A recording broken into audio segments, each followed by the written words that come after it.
अनेकांत education सोसायटीचे तुळजाराम चतुरचंद महाविद्यालय बारामती इयत्ता 11वी कला विषय राज्यशास्त्र. मी प्राध्यापक पठाण FA. विद्यार्थी मित्रांनो सर्वांना गुड मॉर्निंग. प्रकरण 3 समता व न्याय हे प्रकरण अभ्यासत असताना आपण आधीच्या तासाला समतेचे प्रकार पाहत होतो. समतेचे 5 प्रकार आहेत. त्यातला आपण राजकीय समता म्हणजेच प्रकार 3 पाहत होतो.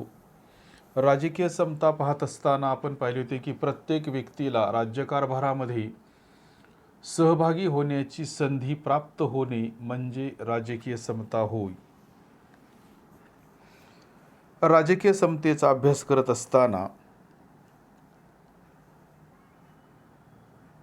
आपण याच्यामध्ये म्हणजेच या समतेच्या माध्यमातून व्यक्तीला कोणकोणते हक्क किंवा अधिकार मिळतात याचा आपण अभ्यास केलेला आहे. आणि आपण हे सुद्धा पाहिलेले होते की राजकीय समता ही केवळ आपल्याला लोकशाहीतच पाहावयास मिळते. म्हणजे राजकीय समता ही केवळ लोकशाही शासन पद्धतीमध्येच असते. या समतेच्या अभावी समाजात असंतोष निर्माण होऊ शकतो. म्हणजे जर समाजातील लोकांना म्हणजे समाजामध्ये जर राजकीय समता नसेल किंवा देशामध्ये राजकीय समतेचे तत्व हे जर प्रस्थापित झालेले नसेल तर त्याच्या माध्यमातून समाज घटकांमध्ये राज्यकर्त्यांविषयी असंतोषाची भावनाही निर्माण होऊ शकते. प्रौढ मताधिकार व प्रतिनिधित्वासंबंधीचे कायदे हे राजकीय समतेचे आधार आहेत. आपण कालच्या तासाला पाहिले होते की प्रौढ मताधिकार म्हणजे काय, तर प्रत्येक स्त्री आणि पुरुष यांना मतदानाचा जो अधिकार दिला जातो त्याला प्रौढ मताधिकार असे म्हणतात. आणि त्यासाठी वयोमर्यादा ही 18 आहे. सुरुवातीला वयोमर्यादा किती होती? 21 वर्षे होती. ती 21 वरून कमी करून ती 18 वर्ष करण्यात आलेली आहे.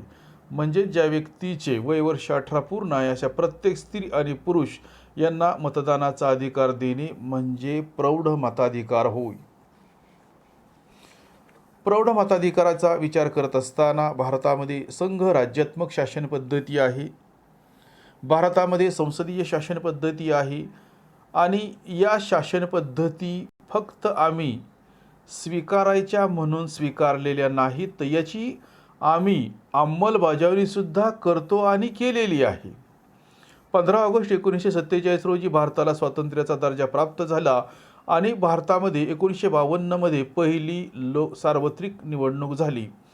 म्हणजेच पहिली लोकसभेची निवडणूक झाली आणि या निवडणुकीपासूनच भारतामध्ये राजकीय समता प्रस्थापित करण्याचे काम करण्यात आलेले आहे. 26 जानेवारी 1950 पासून भारतीय राज्यघटनेची अंमलबजावणी सुरू झाली. म्हणजेच राज्यघटनेनुसार राज्यकारभार करायला प्रारंभ झाला. म्हणून 26 जानेवारी हा दिवस आम्ही प्रजासत्ताक दिन म्हणून साजरा करतो. कारण या दिवशी देशाची असणारी सत्ता ही प्रजेच्या हाती देण्यात आली. म्हणून हा दिवस आम्ही प्रजासत्ताक दिन म्हणून साजरा करतो.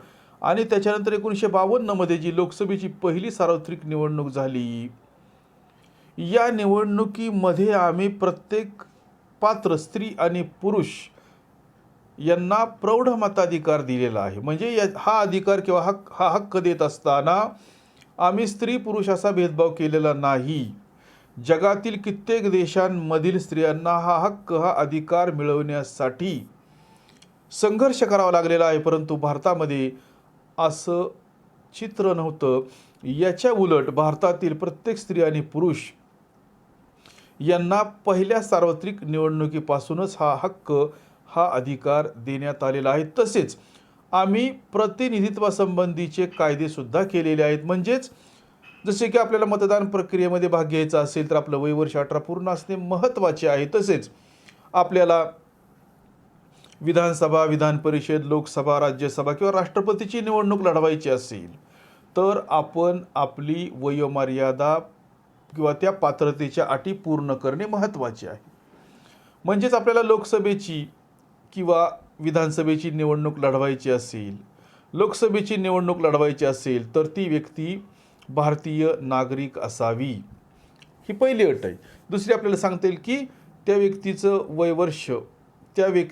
वयवर्ष 25 पूर्ण असणे महत्त्वाचे आहे आणि संसदेने जे काही नियम केले असतील त्या नियमांची पूर्तता त्या व्यक्तीने करणे महत्त्वाचे आहे. राज्यसभेची निवडणूक लढवायची असेल तर ती व्यक्ती भारतीय नागरिक असावी, त्या व्यक्तीचे वयवर्ष 30 पूर्ण असावे आणि संसदेने जे काही नियम केले असतील, अटी केल्या असतील त्याची त्या व्यक्तीने पूर्तता करणे गरजेचे आहे. आपल्याला राष्ट्रपती पदाची निवडणूक लढवायची असेल तरीसुद्धा असेच नियम आहेत. त्या व्यक्तीचे वयवर्ष किती असणे महत्त्वाचे आहे, 35.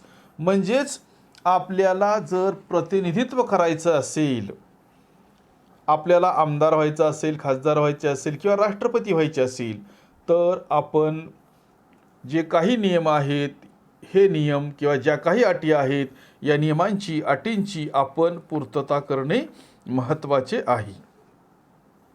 तर अशा पद्धतीने आपल्याला राजकीय समता हा मुद्दा आपल्याला सांगता येणार आहे आणि आपल्याला राजकीय समतेच्या माध्यमातून, राजकीय न्यायाच्या माध्यमातून, राजकीय समतेच्या माध्यमातून, राजकीय न्यायाच्या माध्यमातून आपल्याला राजकीय प्रक्रियेमध्ये सहभागी होण्याची संधी त्या ठिकाणी प्राप्त होते. याच्यानंतर आपल्याला चौथा मुद्दा सांगता येणार आहे आणि तो मुद्दा म्हणजे आर्थिक समता. व्यक्तीच्या जीवनामध्ये नैसर्गिक समता, नागरी समता, राजकीय समता यांच्यापेक्षा जर कोणती समता महत्त्वाची असेल तर ती आर्थिक समता आहे. आर्थिक समतेशिवाय व्यक्तीचे जीवन अपूर्ण आहे. आर्थिक समतेशिवाय व्यक्तीला काहीच करता येत नाही. म्हणून आर्थिक समता व्यक्तीच्या जीवनामध्ये महत्त्वाची भूमिका बजावते. मग आर्थिक समता म्हणजे काय? तर आपल्याला त्याची व्याख्या जर सांगायची झाली तर त्याची व्याख्या आपल्याला पुढील प्रमाणे सांगता येणार आहे. तर ती व्याख्या म्हणजे प्रत्येक स्त्री पुरुषाला साधन संपत्तीत समान वाटा देऊन संपत्तीच्या वाटणीतील सर्व फरक नाहीसा करणे म्हणजे आर्थिक समता होय. व्यवस्थित ऐका, परत एकदा व्याख्या सांगतो. प्रत्येक स्त्री पुरुषाला साधन संपत्तीत समान वाटा देऊन संपत्तीच्या वाटणीतील सर्व फरक नाहीसा करणे म्हणजे आर्थिक समता होय. तसेच आर्थिक समता म्हणजे स्वतःच्या सर्वांगीण विकासासाठी सर्वांना समान संधी देणे किंवा समान संधी असणे, लोकांचे आर्थिक शोषण न होणे, संपत्तीच्या केंद्रीकरणाला विरोध करणे आणि सर्वांना अत्यावश्यक वस्तू व सेवांची उपलब्धता असणे म्हणजे आर्थिक समता होय. मग आर्थिक समतेचा विचार करत असताना आर्थिक समता हा राजकीय समतेचा पाया आहे. परंतु आपण जर समाजातील घटकांचा म्हणजेच व्यक्तींचा जर आपण विचार केला तर कोणत्याही समाजामध्ये इतक्या काटेकोरपणे आर्थिक समता असणे अशक्य आहे. कोणत्याही समाजाचा जर आपण विचार केला तर कोणत्याही समाजामध्ये अशा पद्धतीने आपणाला आर्थिक समता निर्माण करता येणार नाही. त्याची कारणे पण तशीच आहेत. कारण आपण जर बघितले किंवा कारणांचा जर आपण शोध घेतला, आर्थिक समता आपल्याला समाजामध्ये समान प्रमाणामध्ये रुजवताच येणार नाही आणि त्याची कारणे सुद्धा तशीच भिन्न भिन्न किंवा वेगवेगळ्या स्वरूपाची आहेत. जसे की आपल्याला सांगतील की व्यक्तींमधील संपत्ती प्राप्त करण्याची क्षमता आणि त्यांच्या गरजा यात मोठा फरक असतो. वास्तविक पाहता निसर्ग हा विषमतेने भरलेला आहे. आणि ती जी विषमता आहे ती विषमता आपल्याला कमी करता येणार नाही, दूर करता येणार नाही, हे आपण आधीच्या तासाला अभ्यासलेले आहे. प्रत्येकच व्यक्तीची असणारी बुद्धिमत्ता एकसारखीच असेल असे नाही.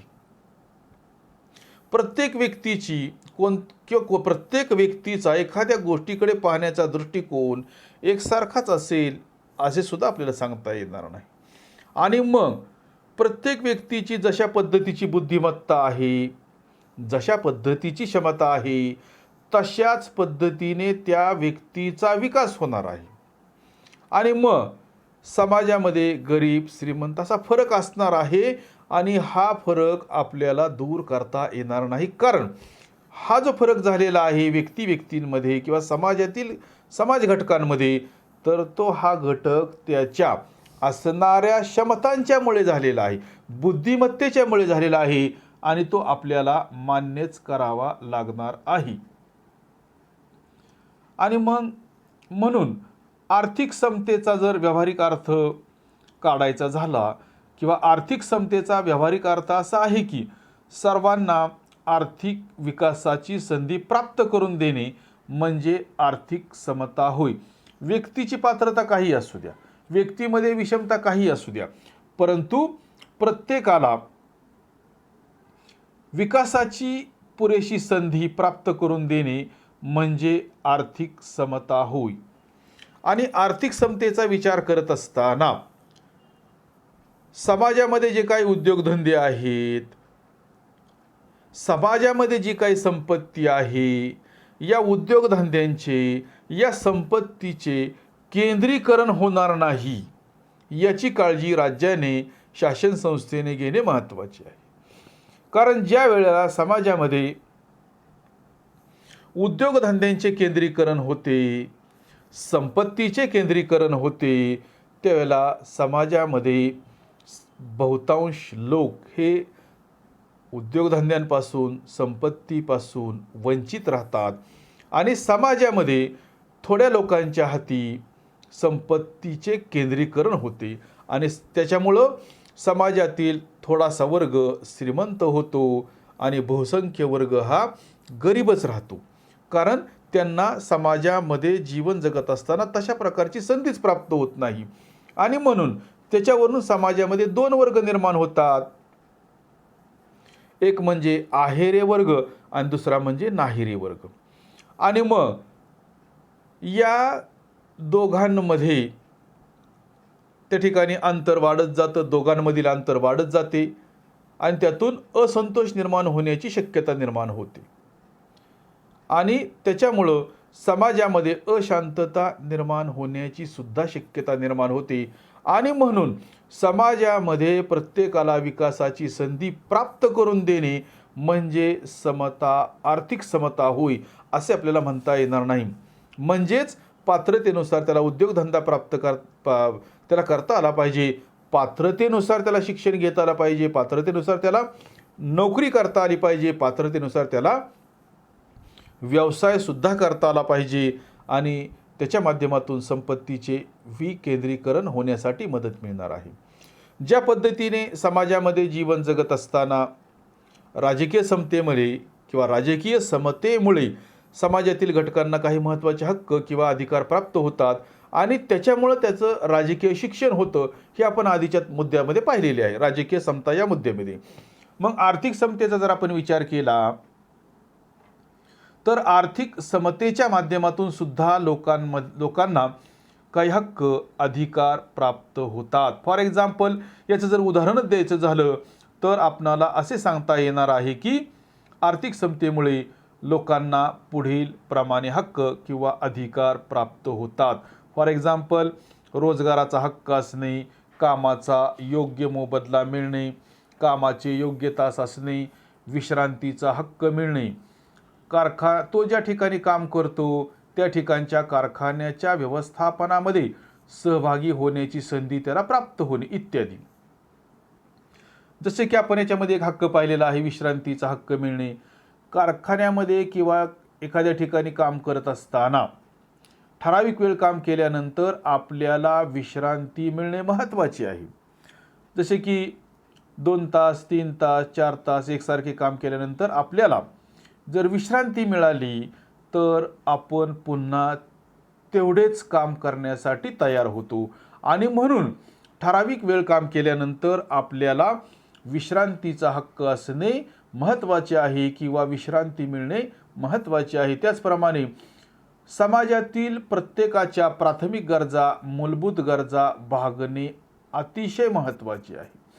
जसे की अन्न वस्त्र निवारा आरोग्य आणि शिक्षण या गरजा पूर्ण होणे महत्त्वाच्या आहेत आणि जर अशा पद्धतीच्या गरजा जर पूर्ण झाल्या म्हणजे समाजातील व्यक्तींना व्यवस्थितपणे जीवन जगता आले, व्यवस्थितपणे आपल्या गरजांची पूर्तता करता आली तर आपल्याला म्हणता येईल की त्या ठिकाणच्या समाजामध्ये आर्थिक समता प्रस्थापित झालेली आहे. थोडक्यामध्ये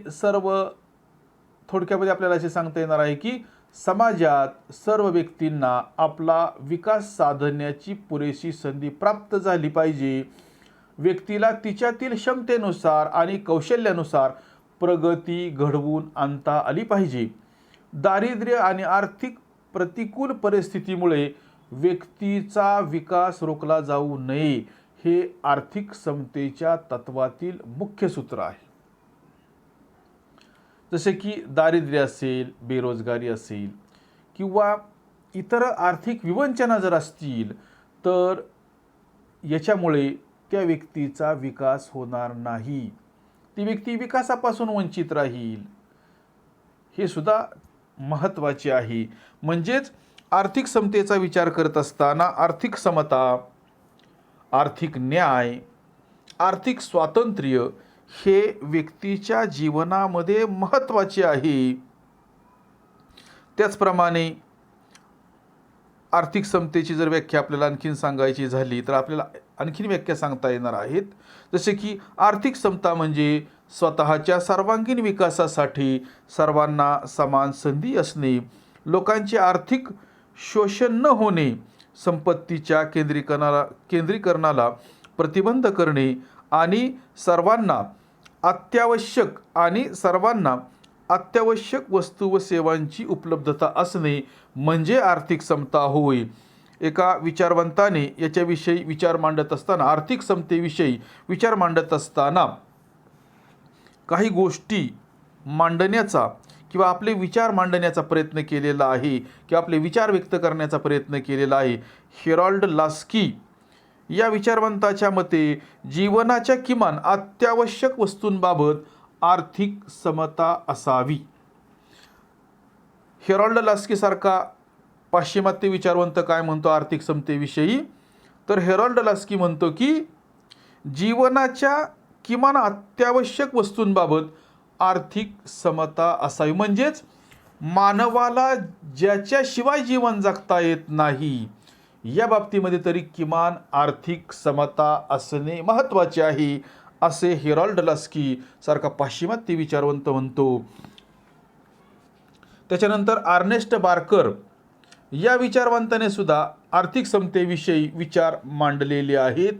तर अर्नेस्ट बार्कर सारखा विचारवंत काय म्हणतो की राज्यसंस्था सर्वांना मालमत्तेचा समान हक्क देते, म्हणजेच तिने सर्वांच्या वाट्याला समान मालमत्ता उपलब्ध करून द्यावी असे नाही, तर सर्वांना त्यांच्या पात्रतेनुसार मालमत्ता जमवण्याचा समान हक्क असणे होय, असा विचार अर्नेस्ट बार्कर या विचारवंताने मांडलेला आहे.